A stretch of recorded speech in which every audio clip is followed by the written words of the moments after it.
You ever sit across from someone, look into their eyes, and wonder when exactly they stopped seeing you as a person? That was me, Tuesday night. Kitchen was dark except for the flickering overhead light I still hadn't fixed. I'd been meaning to for weeks, but I'd been too busy paying for her monthly facials, Starbucks obsessions, and whatever wellness retreat she was currently pretending was spiritual and not a front for partying with her friends. She stood there, tapping her acrylic nails on the granite countertop, eyes rolled back in her head like I just asked her to donate a kidney.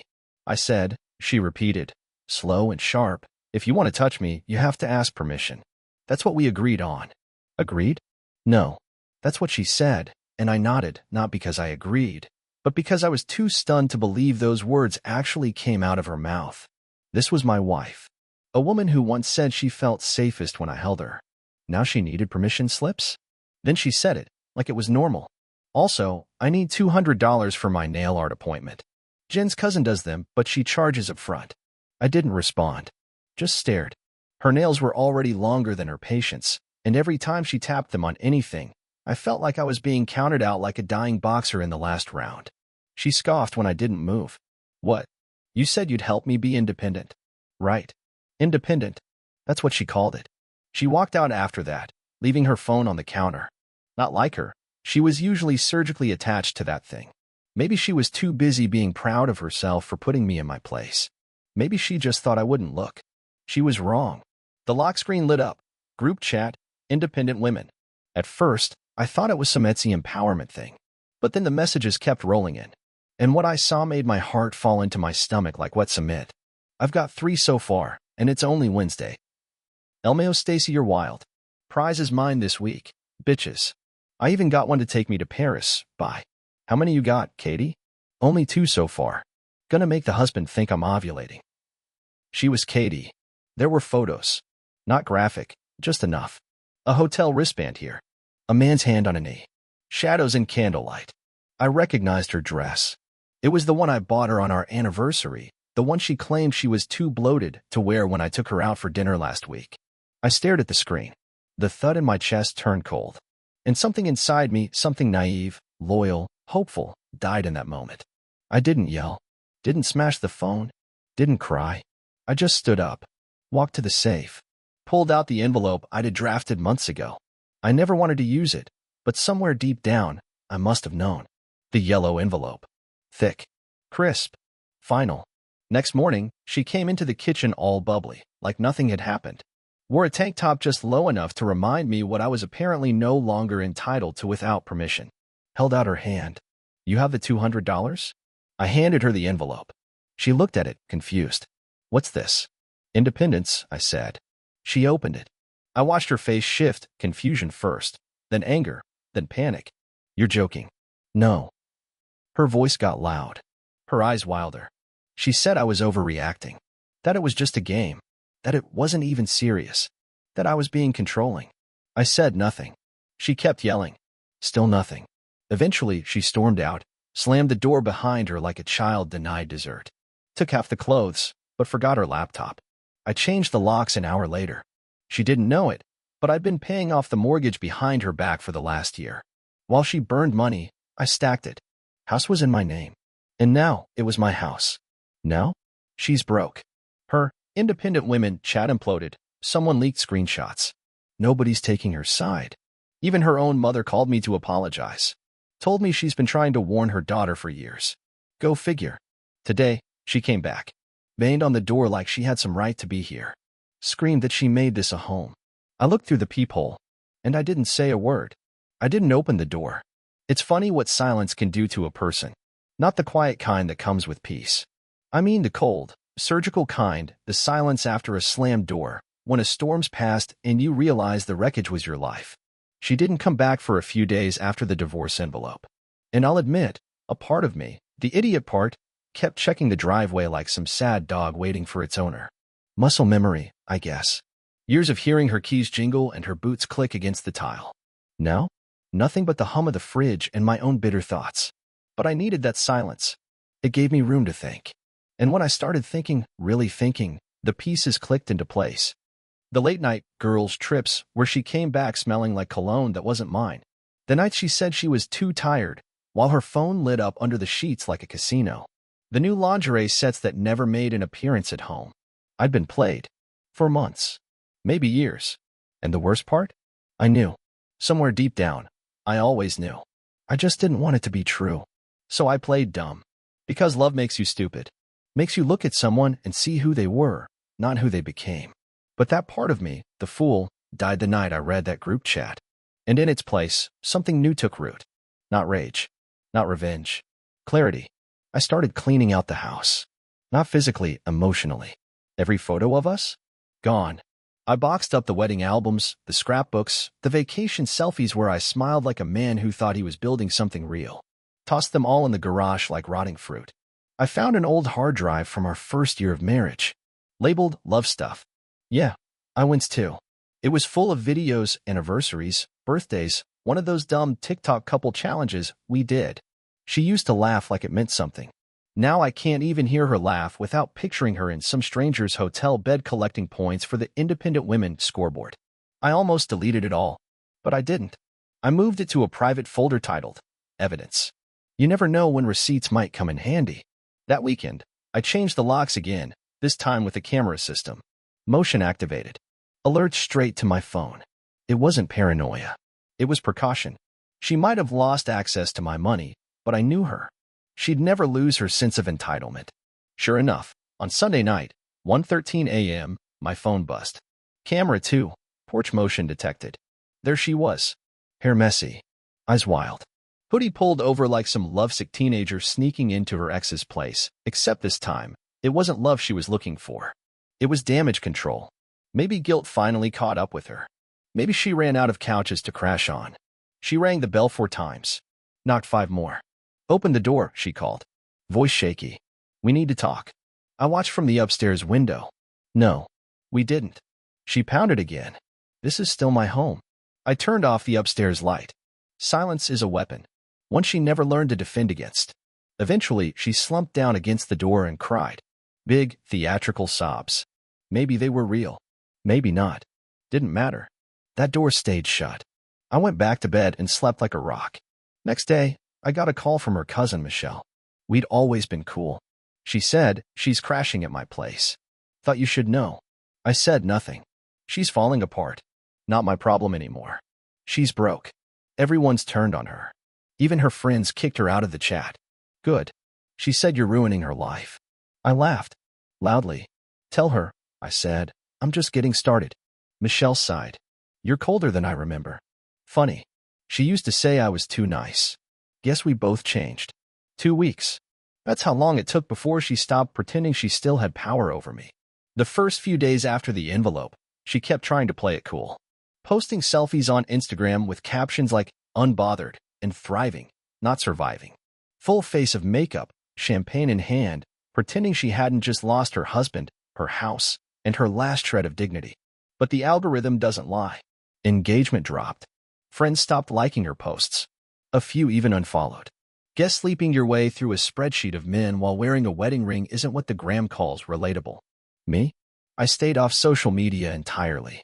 Peace doesn't need a filter. Instead, I focused on the one thing she always said I neglected. Myself. Got up early. Hit the gym. Started cooking again. Real food. Not just microwaved leftovers she always sneered at. Started fixing the house, one creaky floorboard at a time. You know what's funny? It stopped feeling like our home and started feeling like mine. She used to complain about the creaks in the hallway. Said it felt like living in an old man's bones.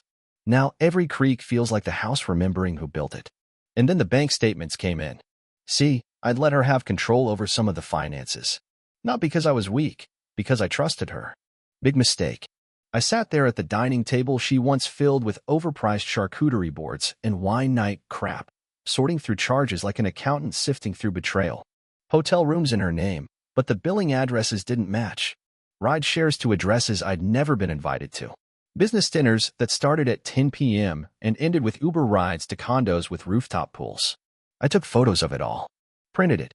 Organized it into a binder. Labeled it, Katie's Freedom Fund. Because if she wanted independence, she could damn well pay for it. I wasn't stupid. I knew she'd come for alimony. Try to play the victim. Cry in front of a judge. Twisted into some tale of emotional neglect and male toxicity. That's what they do when they run out of excuses. They switch to accusations. But I'd planned ahead.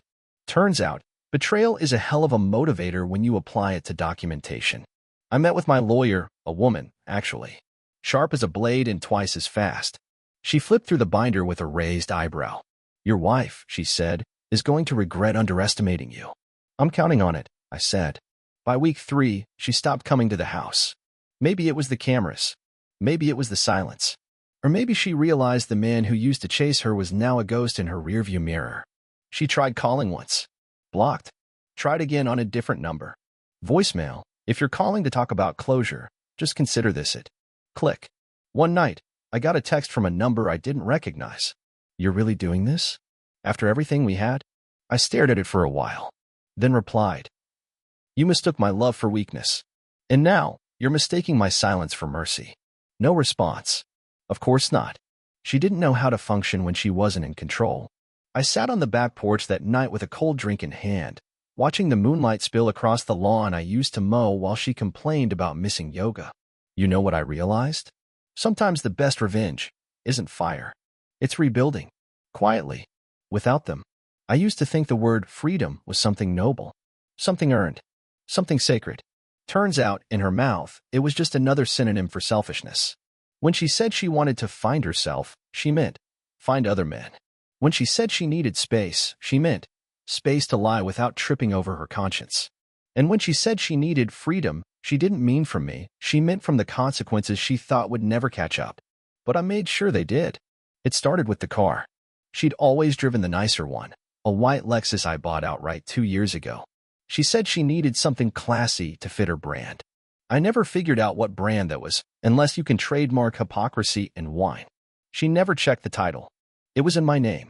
So while she was crashing at her friend's apartment, the same friend who, ironically, also got caught cheating and was now a single mom living on takeout and regret, I made a call to a local tow company I'd worked with before. I watched from the sidewalk, arms crossed, as they hooked up her car. I got a text 20 minutes later. Where's my car? I replied with a photo of the keys. Mine now. Hope that's not a deal breaker for your next date. She didn't respond. But 2 days later, she posted a story of herself crying in a dark bedroom, captioned People Change. No, sweetheart. People reveal. By then, her reputation was already unraveling faster than her manicure budget. Word had spread, that group chat she used to brag about? Turns out not all independent women are built the same. One of them, Amy, had a conscience. And receipts. Screenshots leaked. The competition. The scoreboard. The prize. And then the names. Mine included. The community turned cold. Her DMs filled with judgment instead of adoration. Women she used to clink wine glasses with now ghosted her. Even the fake friends don't like it when the curtain gets yanked and the whole room sees the rats. But the final blow? Her job. She'd been doing influencer marketing for a small startup, posting unboxing videos, pretending she cared about eco-packaging and herbal teas while cheating on her husband behind the scenes. But when screenshots surfaced of her little bedroom Olympics challenge, their PR team couldn't distance themselves fast enough. They issued a statement. We value integrity. We've terminated our relationship with Ms. Katie effective immediately. So now, no job, no house, no car, no friends, no more $200 for nail art. And as poetic as all that was, I wasn't done. Because she still thought she was entitled to alimony. Still thought she could walk into court and wear that same innocent smile she used on me in the early years before I knew better. But my lawyer? She's the kind of woman who could cross-examine a priest and make him confess to things he almost did. We served her the formal response. Included documentation. Hotel records. Rideshare receipts. Group chat screenshots. Financial discrepancies. Phone GPS data. All tagged. All ordered. She called me that night. I let it ring until voicemail. Please, she said, her voice cracking. We can fix this. I was stupid, but I didn't mean to hurt you. Don't do this. Don't do this? She already did this. I just tied the bow on her mess and handed it back to her, returned to sender. Next morning, I filed a court motion to terminate any spousal support due to adultery and intentional financial deceit. Then I went to the gym. Lifted heavier than I had in years. Blood rushing, chest burning, like I was sweating out every ounce of weakness I ever let her feed on. You know what I realized between reps? I wasn't healing. I was upgrading. She wanted freedom? She got it. But now she's learning that freedom isn't free. Some people haunt houses. She haunted my inbox. Emails, texts, voice notes with trembling voices that sounded rehearsed. She even used an old Gmail account to try to get around the blocks. Subject line: let's talk like adults. Adults? Adults don't treat marriage like a speed dating game show. Adults don't trade vows for scoreboard points with their friends in a group chat named like a Destiny's Child ripoff. And adults don't try to gaslight their way out of the fire they lit themselves. But the truly twisted part? She didn't come back because she loved me. She came back because the world stopped clapping. You could see it in her voice. No more sponsorships. No more brunch invites. No more strangers validating her queen energy while she stabbed the only man who ever stood by her. She called it just a phase. I called it what it was, a demolition. Let me tell you something, because people get this wrong all the time. Infidelity isn't just cheating. It's a demolition of trust, of self-worth, of reality. It rewrites the past and poisons the future. And once you've seen it, you can't unsee it. I remember the first night she didn't come home, months ago. Said her friend had too much to drink and she stayed to look after her. I'd offered to come pick her up. She got snippy, said I didn't trust her. She was right. I didn't. Not because I was insecure, but because my gut, for the first time in years, spoke louder than her lipstick lies. Now, I don't ignore my gut. I listen to it like it's gospel. It told me to check her Instagram DMs, back when I still had access. That's how I found the first message: you taste like trouble. She replied, I'm married. But married women get bored too. That was the starter pistol. The whole race unfolded from there. So when she emailed me last night, saying maybe we needed this to grow, I didn't respond. I forwarded it to my attorney. Labeled it Exhibit D, delusion. Then I went to sleep. In my bed. Alone. And I slept like a man who hadn't just dodged a bullet, but dismantled the entire firing squad. See, I used to miss her. Her laugh. Her touch. The stupid inside jokes we used to have. I'd lie in bed and wonder what I could have done differently. Wonder if I worked too much, gave too little, blamed myself. But now, I just miss who I thought she was. The girl who used to fall asleep on my chest during movie nights. The one who wrote me a birthday card saying, you make me feel safe. Turns out she meant, safe enough to betray without consequence. I stopped missing her the day I realized the woman I loved never really existed. She was a costume, one she wore until someone offered her a shinier one. And when that happened, she dropped me like dead weight and walked into the next role like she never had a conscience to begin with. This week, my lawyer told me the court date is official. Her response filing? Full of contradictions and half-truths. Claimed she was emotionally neglected. Said she was acting out of loneliness. Claimed I withheld affection. It was projection at its finest. I showed the filing to my buddy Matt, a cop. He took one look at it and said, so basically she tried to rob your house, lit it on fire, then sued you for not calling the fire department fast enough. I laughed harder than I have in months. That's the thing about survival. At first, you're just trying to stay afloat. But then you realize you can swim. And when you're not dragging deadweight, you move faster than ever. It happened on a Tuesday morning. I was sipping my coffee, standing in the living room where sunlight finally touched the floors again, when I heard the unmistakable clank of the gate latch. My gate. The one I installed myself after she left, tall, black iron, with a camera nestled just above the motion light. It didn't creak. It clicked. Precise. Just like I built it. I set the mug down and pulled up the app on my phone. And there she was, wearing a hoodie like she thought that made her invisible. She stood just inside the gate line, head tilted, reading the private property sign like it was a breakup letter written in bold Helvetica. For a second, just a second, I felt that old flicker in my chest. Recognition. Muscle memory. Then I remembered. This was the same woman who had called herself trapped because I expected loyalty. The same woman who giggled in group chats while humiliating the man who put her on a pedestal.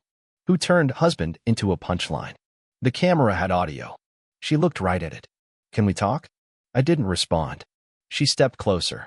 I know you can hear me. Still nothing. She bit her lip. Not seductively, not playfully. Nervously. She never used to do that. That was new.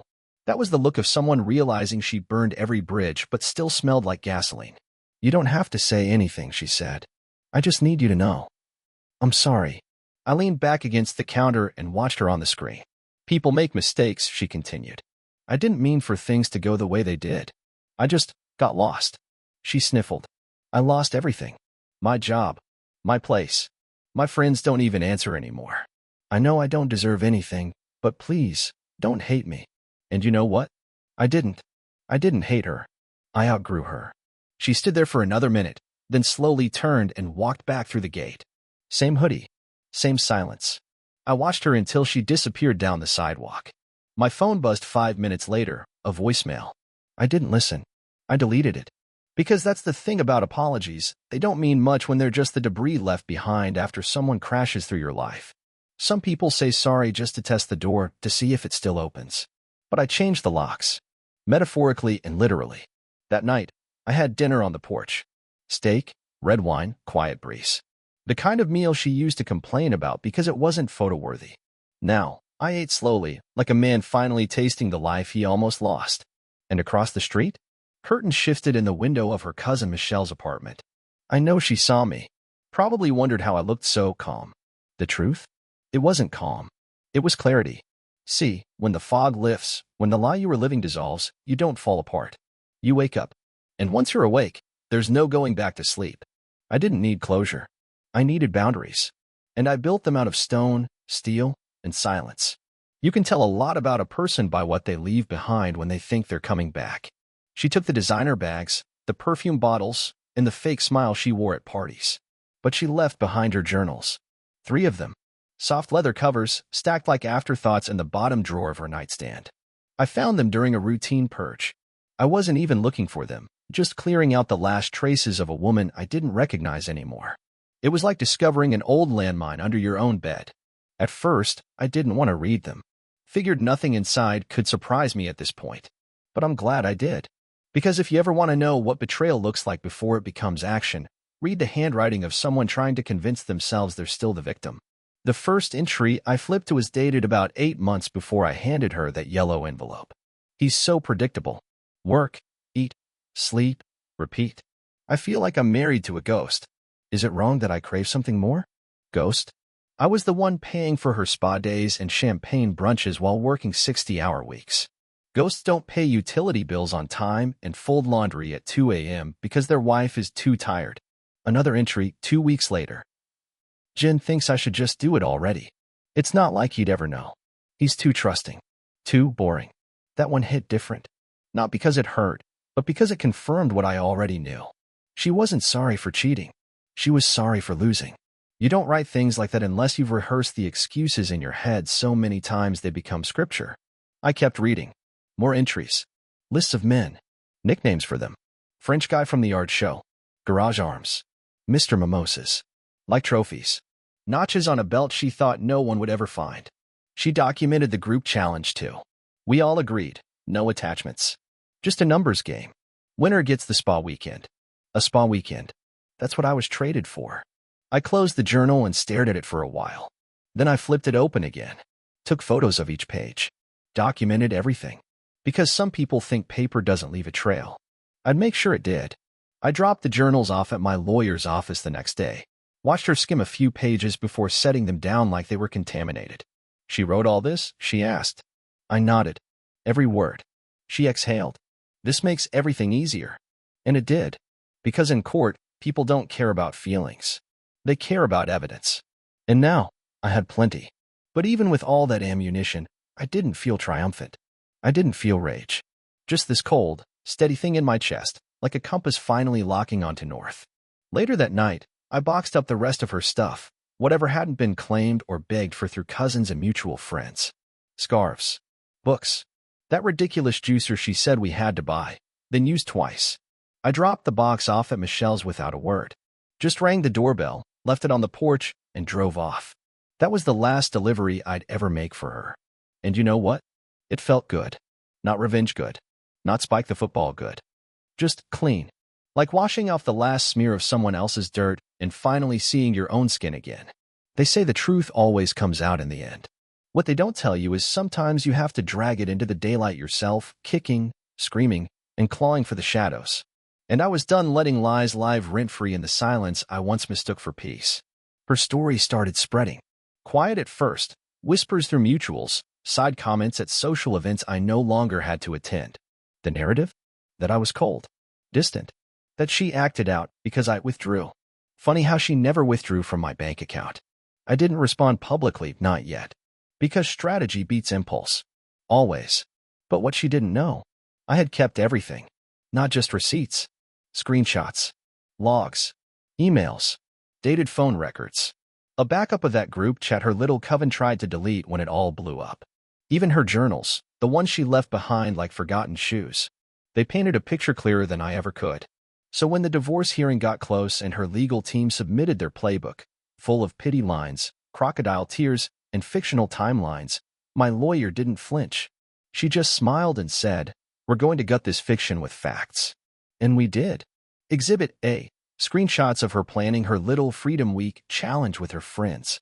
Exhibit B. Hotel bookings made on our joint account while I was at a funeral across the state. Exhibit C. Text messages where she said, I could sleep with 10 guys and he'd still pay the electric bill. For the record, I did.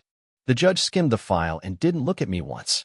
His eyes stayed on her, long, heavy, and unimpressed. When her lawyer tried to suggest emotional neglect, my attorney slid forward a printed page from one of the journals. Sometimes I wonder if he'd still love me if he knew what I was doing. I think he would. That's the problem. Game. Set. Match. In the hallway outside the courtroom, she avoided eye contact. Her hands were shaking, clutching that knockoff leather bag she once swore was real Italian. Maybe it was, but the stitching looked about as genuine as her vows. She finally looked at me. Was any of it real? She asked. I stared at her. Not out of hatred, not out of love, but because that question, that audacity, it almost made me laugh. Maybe, I said, but I think you traded real for temporary a long time ago. She didn't answer, just looked past me like she was hoping to see her old self walking down the hallway, wearing the life she torched. Too late. The judgment came down the next week. No alimony. No claims on the house. Financial restitution for misappropriation of marital funds. Sole ownership of remaining assets awarded to me. In other words, she lost. Not because I fought dirty. Because I didn't. I fought honestly. And sometimes that's the loudest kind of justice there is. A few days later, her cousin Michelle texted me. I heard. She's spiraling. She didn't expect you to go through with it. Of course she didn't. People like her never expect consequences. They expect forgiveness, over and over again, until you forget who you were before the apology carousel started. I replied. Tell her I'm done playing games I never agreed to. I don't know if she ever passed the message along. Don't care. I was already clearing out the last drawer in the hallway closet, the one she always filled with expired makeup and broken promises. There was one thing left. A photo. Framed. Us on our honeymoon. She was kissing my cheek, eyes closed, smile bright. I looked like a man who didn't realize the bullet was already in the chamber. I stared at it for a second. Then I opened the trash can, dropped it in, and shut the lid. It's a strange feeling, living in the same place, but with no ghosts left in the walls. The house didn't change. Still the same front door, same creaky step near the hallway, same sunbeams that stretch across the hardwood floor every morning like they're trying to pull you out of bed. But everything felt different. Because now, when I walked through that door after work, it was quiet. Not the kind of quiet where someone's icing you out, not the weaponized silence I used to come home to. This was clean silence. Honest. Peaceful. The kind of quiet that lets you hear your own thoughts again. And you know what I learned? My thoughts were better company than she ever was. First thing I did was change the name on the deed. She'd never been on it. She didn't qualify for the mortgage, though she sure liked to act like she owned the place. But I made it official. Filed the paperwork, updated the documents. My name, alone. No hyphens. No shared accounts. No family mailbox with her magazine subscriptions cluttering the slot. Just me. One name on the deed. One name on the title. Freedom, legally notarized. The next thing I did? Painted the bedroom. She always wanted it that weird trendy gray, you know, the kind that looks like wet cement and depression had a baby. I painted it dark navy, almost black, with warm lights that made it feel like a space meant for sleep, not stage for Instagram. That first night, in that new room, I slept for 10 straight hours. No text lighting up my phone. No fake girls' night alibis. No scent of another man's cologne faint on her jacket. No wondering. Just peace. I started rebuilding. It was a Thursday, late afternoon. The kind of day where everything's just settled. The lawn was mowed, the dishes were done, and the air had that kind of early fall bite that made you want to pour whiskey and sit in your own damn silence. I was just about to do that when the knock came. Not the door. The gate. 2 slow taps. Soft. Hesitant. I almost ignored it. Thought maybe it was a delivery. Maybe a kid selling fundraiser cookies. But something in my chest tightened. That kind of instinct you only get after you've been burned enough times to recognize the shape of the smoke before the fire. I pulled up the camera feed. It wasn't her. It was her father. Greg Whitmore. Old school money. The type of man who never quite shook hands, he placed them. Real estate guy. Nose always slightly too high for the air around him. Never liked me much. Said I was hardworking like it was a disease. Now here he was, in a button-down too stiff for the season, gripping the gate like he was considering if it might bite. I walked out and stood on the porch. Didn't move. Didn't wave. He nodded. Can we talk? I said nothing. Just unlocked the gate remotely and watched him walk up the path like a man stepping into enemy territory. He stopped a few feet from the porch. She's not well, he said finally. Not my responsibility, I replied. She's still my daughter. And I was still your son-in-law when you told her she could do better. That shut him up for a moment. Then he sighed, like someone losing at a game they invented. I'm not here to make excuses. I'm here because she's not handling this. I stared. Define not handling. He shifted his weight. That stiff posture of his bent just enough to show the cracks. She lost her job. Maxed out 2 cards. Tried to crash with her sister, but that lasted a week. Michelle won't even let her inside anymore. She's staying in a friend's basement, sleeping on a mattress next to a space heater. I waited for the part where I was supposed to care. Then he added, she talks about you. A lot. Obsessively. Swears you ruined her life on purpose. I smirked. I didn't ruin anything. I just took my hands off the wheel and let her drive herself off the cliff. He swallowed. Hard. Look, he said, I know she made mistakes. God knows I'm not defending her choices. But I had to come and ask, just ask, if you'd consider helping her get back on her feet. I stepped off the porch. Slowly. Calmly. Walked until I was about 3 feet from him. You want my help? I asked. He nodded once. I looked him in the eyes. Where was your help when she drained my accounts to buy shoes and hotel rooms? Where was your help when I was paying for therapy sessions I didn't know were just cover for cheating? Where was your help when she started treating me like a doormat with a paycheck? Greg looked away. You raised her, I said. You built the foundation she burned me down on. She's still family, he muttered. No, she was family. And then she handed out pieces of herself to strangers and left me the bill. The wind picked up. Just a bit. He looked older than I remembered. Smaller. Good luck to her, I said. But she's your burden now. He nodded. Quietly. Like a man who knew the final door had just been closed. He turned, walked back down the path, and out the gate. As he left, I finally poured that whiskey. Sat on the porch and stared at the street. She hadn't come herself. Because she knew what I would have said. Because deep down, she finally understood something. Some bridges don't burn in a blaze. Some just vanish. One decision at a time. The envelope was cream-colored. No return address.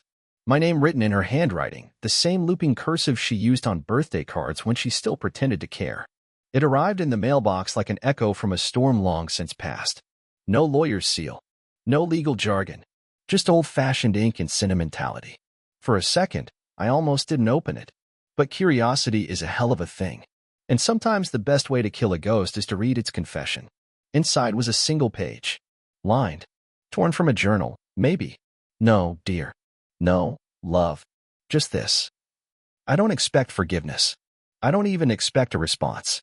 But you need to know, I never meant for it to go this far. It started out stupid. I was bored. I felt invisible. I wanted attention, and I got drunk on it. I thought I could play both sides. Keep the security and chase the thrill. You were always steady. Always solid. Maybe too solid. I didn't realize how rare that was until I lost it. I messed up. I ruined everything. I deserve the fallout. I know that. But just once, I want you to know you weren't the problem. You were the only real thing in my life. And I broke it. I stared at the page for a long time. Not because it moved me. Because it didn't. This was her closure. A clean little package of guilt, sanitized and gift-wrapped, sent off into the void so she could sleep at night thinking she'd owned it. But that's not ownership. That's damage control. No apologies for the lies. The manipulation. The night she came home with another man's breath still on her lips. Just a polished-up version of the same script. I didn't mean to. I was bored. You were too stable. Too stable. That's what it always comes down to, isn't it? These people set fire to their own lives and call the fire department boring. I didn't respond. Of course I didn't. I didn't respond to the letter. I didn't burn it, either. I filed it in a drawer I labeled, for the record. Because words like hers don't deserve destruction. They deserve preservation. A reminder, etched in her own hand, that the betrayal wasn't just action, it was mindset. The house was finally clean. Not just tidy clean. Spiritually. Emotionally. Every room now looked like me, sounded like me, felt like me. No more fake candles she never lit. No more throw pillows that served no purpose but aesthetic. No more reminders of a woman who curated our marriage like an Instagram feed. Just enough joy to look real. Just enough emptiness to hide the rot. Then came the phone call. It wasn't her. It was him. One of the contestants in her little weekly Olympics of infidelity. I remembered his name from the group chat leaks. Corey. Real estate agent. Cheap cologne. Inflated ego. And now, apparently, regret. Hey man, is this, I think we know someone in common. I didn't answer. Just waited. I didn't know she was married. Not at first. And when I did, man, I feel like a fool. I stayed silent. She told me you were separated. Said you didn't care. That you had someone else. I swear if I knew the truth. Still nothing from me. He kept going. Like a confessional with no priest on the other end. She used all of us. Turned us into trophies. I thought I mattered. Found out I was one of 7 in that same damn week. A game. Now he was the one going quiet. She ruined my life, man. There it was. The irony of all ironies. They always think she just ruined theirs. I finally spoke. You made your own choices. You saw the ring in the pictures. You saw the lies. You stayed. That's not on her. That's on you. He started to respond. I hung up. Because that was it. Right there, the final confirmation. She wasn't just wearing a mask with me. She wore it with everyone. And now, with the lights turned on, the only thing more pathetic than the lies were the people still orbiting around the ashes. She burned bridges, bed sheets, and bank accounts, and now even her flings were realizing she'd used them to set the match. That night, I got a final message. A number I didn't recognize at first, but the tone was all hers. Short. Almost surgical. I just want to know if there's any part of you that still misses me. I stared at it for a long, long minute. Then I replied, I miss who I thought you were, but I never miss what you became. And then I blocked her again. That was the last message I'd ever read from her. The last lie I'd ever entertained. The last echo of a woman who once said she loved me, while actively laying the groundwork to humiliate me. No more responses. No more chapters. Just silence. And you know what? It never sounded better. 6 weeks after the final message, I got an invitation. Not from her. From the local business alliance. They were hosting a community showcase spotlighting contractors, independent entrepreneurs, and real estate developers. They wanted me to speak. Apparently, word had gotten around. About the houses I was flipping. About the restoration work. About the precision. About how I rebuilt, not just structures, but myself. I almost said no. I wasn't the kind of guy who craved stages. I'd spent too long in the background, being the dependable one, while she collected attention like currency. But this was different. This was earned. I showed up clean-cut. Black shirt, dark jeans, sharp boots. Not flashy solid. The kind of solid that doesn't need to shout to be seen. People shook my hand. Asked about my process. A few even brought their teenage sons over. Said I was someone they could learn from. One guy said he used to follow my ex's social media. Thought she was the empire builder. I just smiled and said, nah man. She was the wallpaper. That night, I walked up to the mic. Talked about integrity, craftsmanship, building something that lasts. I didn't say a word about her, but I knew she heard every line. Because sitting in the back row, behind the potted ferns and pretending not to be seen, was her. Same tired eyes. Same strained smile. Wearing the same blazer she used to brag was only for power meetings. There were no power meetings anymore. Just power, and who no longer had it. After the applause, she tried to approach. She didn't get close. A woman stepped in front of her. Sarah. From the zoning board. She'd seen the wreckage, too. Heard the whispers. Women aren't always loyal to women, not when they know one of them is poison. She's not welcome here. Sarah told the coordinator. And just like that, my ex was escorted out. No scene, no shouting, just one last quiet rejection. This time, from a room full of people who saw through her without needing a divorce lawyer to spell it out. And me? I shook a few more hands, then left through the back, keys in hand, engine rumbling to life. I didn't look back, because the exhibit wasn't about her. It was me.